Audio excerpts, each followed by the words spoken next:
నమస్తే. ఇన్నాళ్ళు నన్ను సపోర్ట్ చేస్తూ, ఎంకరేజ్ చేస్తూ మీ ప్రేమని నాకు అందిస్తున్న ప్రతి ఒక్కరికి కృతజ్ఞతలు.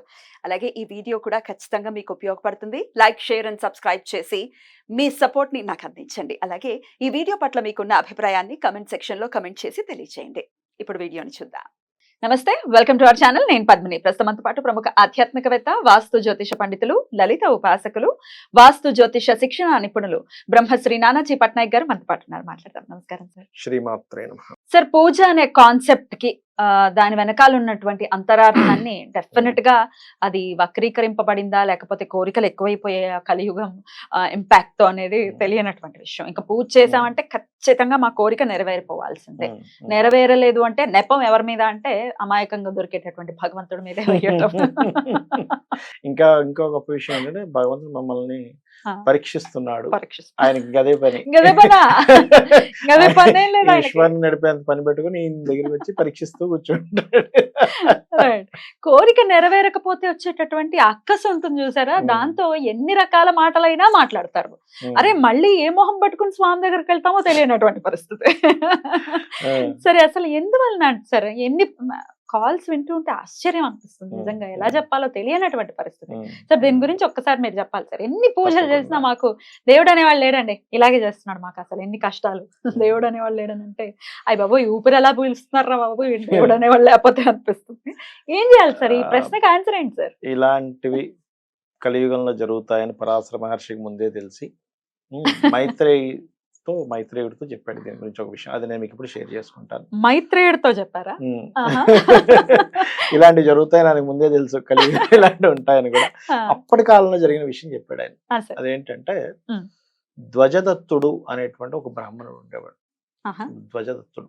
అతనికి 15 మంది ఆడపిల్లలు, స్త్రీ సంతానము, 5 మగ సంతానం.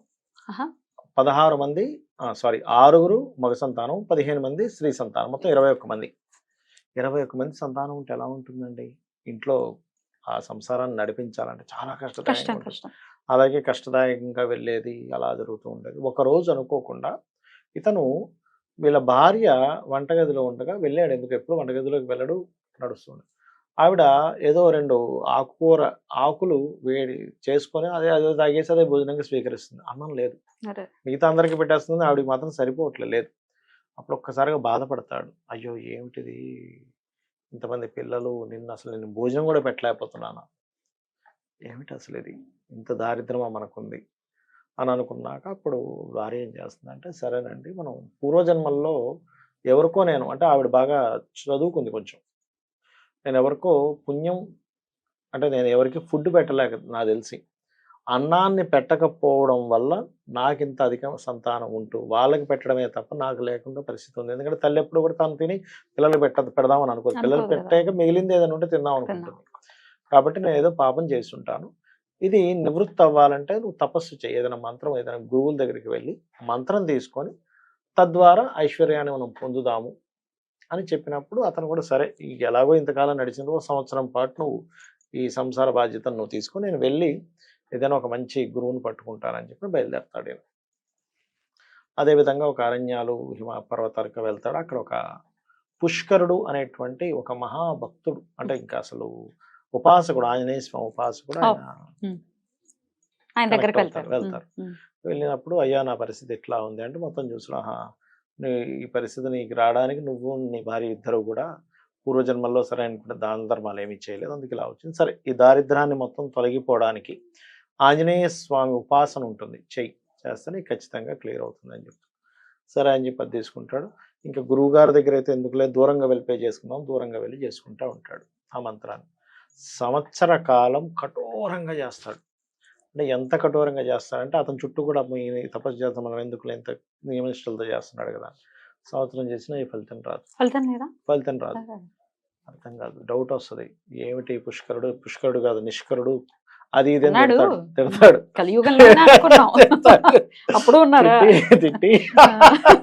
తిట్టేసి అనవసరంగా ఇది చేశాను, రాంగ్ పర్సన్ నేను రీచ్ అయ్యాను, లేకపోతే ఏమిటి ఇంత ఇదిగా చేస్తా నాకు రాకపోవడం, అది ఇది అని తిట్టేసుకుంటాడు. ఇంకా మీకు తెలియదు ఏముంది, ఇవాళ రేపు మనం చూస్తూనే ఉంటాం కదా, ఆ రకంగా అనుకునేసరికి గాలుడు అని ఒక అతను వస్తాడు. అతను అడవిలో ఆ జంతువుని చంపుకొని తినడం, దారిని వెళ్ళే వాళ్ళని పట్టుకొని ఏదో వాళ్ళ దగ్గర లాక్కొని బతకడం, ఇట్లాంటి వ్యక్తి. కానీ అనుకోకుండా అతనికి కుష్టి వ్యాధి వచ్చింది. కుష్టి వ్యాధి వస్తే ఒక అతను కలిసి నీకు ఇది రావడానికి కారణం ఏంటి తెలుసా, నువ్వు చేసిన పాపాలు అని చెప్పి చెప్తాడు. పూర్వజన్మల్లో ఆల్రెడీ పాపాలు చేయడం వల్ల ఈ జన్మ ఎత్తావు, నువ్వు ఇలాంటి జన్మను ఎత్తావు, మళ్ళీ ఇక్కడ ఇంకొన్ని పాపాలు చేసినందుకు నీకు కుష్టి వ్యాధి వచ్చింది. మరి ఎలా స్వామి తగ్గించుకోవాలంటే, ఇలాగే నీకు గురువులు ఎవరైనా దొరుకుతారో వాళ్ళ దగ్గరికి వెళ్ళి వాళ్ళ దగ్గర ఏదైనా మంత్ర సాధన తీసుకొని నువ్వు చెయ్యు అని చెప్పారు. అందుకు నేను తిరుగుతున్నా అని చెప్తాడు. ఈ యొక్క ధ్వజదత్తుడి దగ్గరికి వచ్చి, ఏది 1000 సంవత్సరాలు అంత చేశాడు కదా, ఇంతకాలం సంవత్సరం పాటు చేశాడు కదా, వచ్చి అడిగితే, నువ్వు ఎవరి దగ్గరికి వెళ్ళినా సరే ఆ పుష్కరుడు దగ్గరికి మాత్రం వెళ్ళకు, నాకు ఇచ్చాడు, నాకు ఏ ఫలితం రాలేదు కాబట్టి నువ్వు అస్సలు వెళ్ళకు, నువ్వు ఇంకెవరినైనా చూసుకో కావాలంటే. మౌత్ పబ్లిసిటీ అని చెప్పి చెప్తాడు. సరే అనుకుని వెళ్ళా అక్కడ పుష్కరుని చూస్తే మాత్రం అలా అనిపించదు అతనికి. అతని ముఖంలో తేజస్సు ఉంటుంది, ఏదో తెలియని ఒక దైవత్వం ఉంది. ఆయన అలా చెప్పాడే కానీ చూడడానికి ఇలా కనిపించట్లేదే అని వెళ్ళాడు. వెళ్ళి, అయ్యా ఇది పరిస్థితి, నాకు ఈ కుష్టి వ్యాధి వచ్చేసింది, ఇది అంటే, ఓకే సరే ఓ పని చెయ్యి, వెంటనే అడగగానే ఇవ్వకూడదు, దానికి వాల్యూ ఉండదు, నువ్వు అక్కడ కొన్ని రోజులు ఉండు, కూర్చో అక్కడ ఆ చెట్టు దగ్గర కూర్చో, నేను పిలుస్తాను అప్పుడు వద్దు కానంటే, ఇంకా అదే పనిగా ఆయన వెళ్ళి కూర్చోమని వెళ్ళిపోకుండా గురువు మీద నమ్మకంతో అలాగే కూర్చొని ఆయన ఎప్పుడు ఇస్తాడా నాకు మంత్రం అని చెప్పి అలా 2-3 రోజులు వేచి చూశాక అప్పుడు అర్థమైంది దీనికి, లేదు దీనికి ఇవ్వచ్చు అని. ఏం చేస్తాడంటే, ఆ యొక్క గాలుని పిలిచి, నువ్వు వెళ్ళి స్నానం చేసిరా, స్నానం చేసి వచ్చాక అప్పుడు నేను నీకు మంత్రోపదేశం చేస్తాను అవుతుంది అంటే, సరే స్వామి అని స్నానానికి వెళ్తాడు. అప్పుడు లోపలికి ఆంజనేయ స్వామి దగ్గరికి వెళ్తాడు. ఈయనకున్న శక్తి ఎటువంటిది అంటే, ఆంజనేయ స్వామిని పిలిస్తే వస్తాడు ఆయన, వచ్చి పలికి మాట్లాడి వెళ్తాడు. అంత గొప్పవాడు ఈయన పుష్కరుడు. లోపలికి వెళ్ళి, స్వామి ఒక గాలుడని ఒక కిరాతకుడు, అంటే వాటిని చంపేసి తినేయడం, లాక్కోవడం, ఇట్లాంటి వ్యక్తికి ఏదో కొంత జ్ఞానోదయమే వచ్చి నాకు చేసుకుందాం వచ్చు, మరి ఇటువంటి వాడికి ఇవ్వచ్చా మంత్రము, నీ మంత్రం ఇవ్వచ్చా చెప్పండి స్వామి అని అడిగితే, ఆంజనేయ స్వామి ప్రత్యక్షమై, భక్తి ప్రధానం, వాడు కిరాతకుడా బ్రాహ్మణుడా లేకపోతే వైశ్యుడా సంబంధం లేదు, అతనిలో భక్తి ఉంది, దేవుడి మీద విశ్వాసం ఉంది, ఇవ్వవచ్చు, కాబట్టి ఇటువంటి సందేహం ఏం పడకు, నువ్వు ఇచ్చేసాయి అని చెప్పి చెప్తాడు. రైట్. ఇంకా ఇతను బయటికి రాగానే ఆయన వస్తాడు. ఇతను ఎప్పుడైతే విశ్వాసంతో ఈ మాట గురువు మీద నమ్మకంతో మంత్రం తీసుకుందాను వచ్చాడు, అక్కడికే పోతుంది ఆయన రోగం మొత్తం వదిలిపోతుంది. ఇంకా మంత్రం చేయకముందే మొత్తం రోగం వెళ్ళిపోతుంది. అప్పుడు ఒక మంత్రజలాన్ని కూడా ఆయన మీద చల్లి, నాన్న నీకు వెళ్ళిపోయింది, నా మీద ఉన్న విశ్వాసం వల్ల నీకు పోయింది, నేను ఇంకా మంత్రం ఇవ్వకముందే, కాబట్టి నువ్వేం చేస్తావంటే, అయినా సరే మంత్రం నువ్వు చేస్తూ ఉన్నాను, ఒక మంత్రం ఇచ్చి పంపిస్తాడు. ఆయన మళ్ళీ రిటర్న్ వెళ్తూ ఉంటే ఈ యొక్క ధ్వజదత్తుడు, అరే నిన్న మొన్న 3 రోజుల క్రితమే కదా నువ్వు ఇలా వెళ్ళావు, అంతా ఒళ్ళంతా మామూలుగా అయిపోయింది, ఇలా అయిపోయింది, ఏమైంది, ఏంటి పరిస్థితి, ఇలా ఎందుకైంది ఇది అంటే, ఏం లేదంటే ఆయన దగ్గరికి వెళ్ళేది కలిసానంటే, అమ్మ అంటే నీకు ఇచ్చిన మంత్రం వేరు, నాకు ఇచ్చిన మంత్రం వేరా, నాకు నేను వెళ్ళి తేల్చుకుంటాను వెళ్తాడు. అంటే ఆయన నీకు ఇచ్చిన మంత్రము ఆయనకి చెప్పిన మంత్రము ఒకటే, ఆయన ఇంకా చెయ్యకముందే నా మీద ఉన్న విశ్వాసంతో చేశాడు. నువ్వేం చేసావు, అసలు గురువును పట్టించుకోవాలి, గురువుని తలుచుకోవాలి. ఎప్పుడు కూడా మంత్రం ఇచ్చినప్పుడు ఫలానా గురువు ఇచ్చాడు, ఆ గురువు వల్ల నాకు బాగుంటుందని అసలు నువ్వు తలుచుకోలేదు, ఆ గురువుదే ఉంది అని వదిలేసావు. నువ్వు ఎంతసేపు వేరే రకమైన ఆలోచనలతోనే చేస్తూ వెళ్ళిపోయి, ఇవాళ వస్తుందా రేపు వస్తుందా, ఇవాళ చేశాను కదా, ఇవాళ ఈవినింగ్ కల్లా వచ్చేమో ఈ మంత్రమహిమ, రేపటికల్లా రావచ్చేమో, లేదు 10 రోజులు అయిపోయింది ఇంకా రావట్లేదు అంటే, ఈ సంశయంతోనే సంవత్సరం పాటు చేసావు. నేను చూడ్డానికి బయట మాత్రం నువ్వు సంవత్సరం కఠోరంగా చేసినట్టు కనిపిస్తుంది, కానీ నీ లోపల ఉన్న ఆలోచనలు అన్నీ ఎప్పుడు కూడా ఇది ఎప్పుడు ఫలిస్తుంది అనేదే కానీ భక్తి మీద లేదు ఎక్కువగా. అదిగాక గురువుని నిందిస్తూ పోయావు నువ్వు రోజు కూడా, ఈ గురువు ఇచ్చింది నిజమేనా కాదా, ఈ మంత్రం అవునా కాదా అని. ఇలా గురువుని నిందించడం వల్ల మంత్రం మీద కంటే కూడా మంత్రం మీద వచ్చే ఫలితం మీద నీ దృష్టి ఉండడం వల్ల నీకు రాలేదు. అతనికి గురువు నాకు ఇస్తాడు అనేటువంటి నమ్మకం తప్పితే ఇంకోటి ఏమీ లేదు ఆయనకి, అందుకని ఆయనకి ఫలితం వచ్చింది అని చెప్పి చెప్పడం. ఇవాళ రేపు కూడా ఫలితం రాకపోవడానికి కారణాలు ఇవే, గురువు నింద అనేది డెఫినెట్ గా 100% పనిచేస్తుంది అని చెప్పడం జరుగుతుంది. అంటే ఇక్కడ ఏమిటంటే మెయిన్ ఇక్కడ జరుగుతుంది కూడా అదేనమ్మా. ఇప్పుడు ఒక మంత్రం చేస్తారు, మంత్రం అనేటువంటిది ఏంటంటే, ఇక్కడ నుంచి ఒక 1000 కిలోమీటర్ల దూరంలో ఒక ఆలయం ఉందనుకుందాం, ఒక క్షేత్రం ఉందనుకుందాం.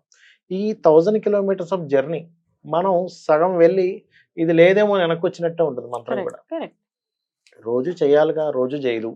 చేస్తున్నంతసేపు సంశయం. చేస్తున్న గంట సేపట్లో లేకపోతే అరగంటలో 5 నిమిషాల మంత్రం మీద ఉంటే చాలా ఎక్కువ. మిగతా 25 నిమిషాలు వేరే ఆలోచనలన్నీ ఉంటాయి. ఇవన్నీ అర్థం చేసుకోవాలి. ఇంకోటేంటి, ఈ మంత్రం చేస్తున్నంతసేపు మీ పాపం దగ్ధం అవ్వడం ప్రారంభం అవుతుంది. ఇన్ని రోజులు కంప్లీట్ అయ్యి పూర్తిగా దగ్ధమైతేనే కానీ మీకు ఫలితం రాదు. అది మీ పాపం ఎంత ఉందని ఎవరు చెప్తారు? కాబట్టి చేస్తూనే ఉండాలి నమ్మకంతో నమ్మకంతో శుద్ధిగా నమ్మాలి. అయితే చెప్పండి. అందులో ఆంజనేయ స్వామి మంత్రం గురించి ఒకటి చెప్తాడు. ఓం హరి మర్కట మర్కటాయ స్వాహ. ఇది గనక ఎవరైతే చేస్తారో వాళ్ళు ఎంత దారిద్ర్యంలో ఉన్నా సరే బయటకు వస్తారని. అప్పుడు ఈ ధ్వజదత్తుడు మరలా వెళ్ళినప్పుడు ఈ మాటలను విన్నాక మళ్ళీ అతను నమ్మకంతో చేస్తాడు. చేసినప్పుడు ఇతను ఇంటికి వెళ్ళేసరికి అతను పూరి గుడిసెలాగా ఉన్నది కాస్త బంగారు మందిరంలా తయారవుతున్నారు. ఇంట్లో అంతా అద్భుతంగా వాళ్ళకి దారిద్ర్యం పోవడం జరుగుతుంది. అంటే అదే ధ్వజదత్తుడు అంతకుముందు చేశాడు, దాని తర్వాత చేశాడు. అదే ధ్వజదత్తుడు ముందు గాలుడు వెళ్ళి 3 రోజుల్లోనే ఆయన ఫలితాన్ని పొందాడు అనేటువంటిది ఆ యొక్క పరాశర సంహితలో. అద్భుతం, చాలా అద్భుతంగా చెప్పారు సార్. అర్థమయ్యేటట్టు డెఫినెట్ గా నమ్మకాన్ని మనమే పెంపొందించుకోవాలి. అపనమ్మకం, పైగా ఈ గురువుని నింద చేయటం ఒకటి. అద్భుతంగా చెప్పారు సార్. ఆ మంత్రం కూడా ఎలాంటి దారిద్ర్యం ఉన్నా పోతుంది అని చెప్తున్నారు కాబట్టి ముఖ్యంగా ఇది ఈ వృత్తాంతం వినడం వల్ల ఎవరికైతే ఫలితం రావట్లేదో ఫలితం వస్తుంది. బ్యూటిఫుల్. అలా రావాలి అని నేను మనస్ఫూర్తిగా కోరుకుంటున్నాను. చాలా అద్భుతమైనటువంటి విషయాన్ని తెలియజేశారు sir. Thank you so much. నమస్తే. శ్రీమాత్రే నమః.